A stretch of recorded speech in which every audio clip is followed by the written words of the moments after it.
Nogironlar assotsiatsiyasi Qo'qon hududiy bo'limi nogironlar uchun iftorlik tashkil etdi. Assotsiatsiya Ramazon oyi munosabati bilan nogiron fuqarolar uchun xayriya iftorlik uyushtirdi. Bu ishga assotsiatsiyaning Qo'qon hududiy bo'limi rahbari Abdumannon Rahmonov bosh-qosh bo'ldi.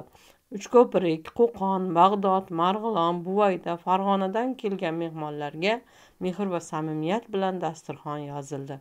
Shuningdek, ularga sovg'alar ham tarqatildi. Iftorlik marosimida jamiyatning turli qatlamlaridan kelgan kishilar ishtirok etib, bir-biriga iliq so'zlar va ezgu tilaklar bildirdi.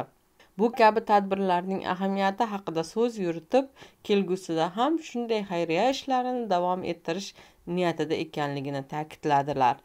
Nogironlar assotsiatsiyasi hududiy bo'limi rahbari Abdumannon akani davramizga taklif qilamiz.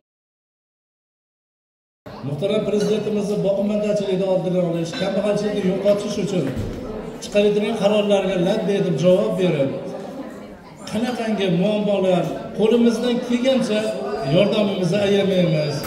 Chiroyli dasturxonlar hech qaysimizni qaytmaymiz.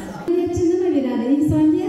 Albatta, sovg'asi kitob bo'ladi. Shuning uchun men mana shu ijodkor qizlarimizga oltinchi kitoblarimni hadya qilmoqchiman. Mana shu haftada yig'ilsa butun do'stlar diyoridan bo'lolmaslikdir. Mana bugun qancha do'stlar, dugonalar, tanish-bilishlar uchrashdilarim.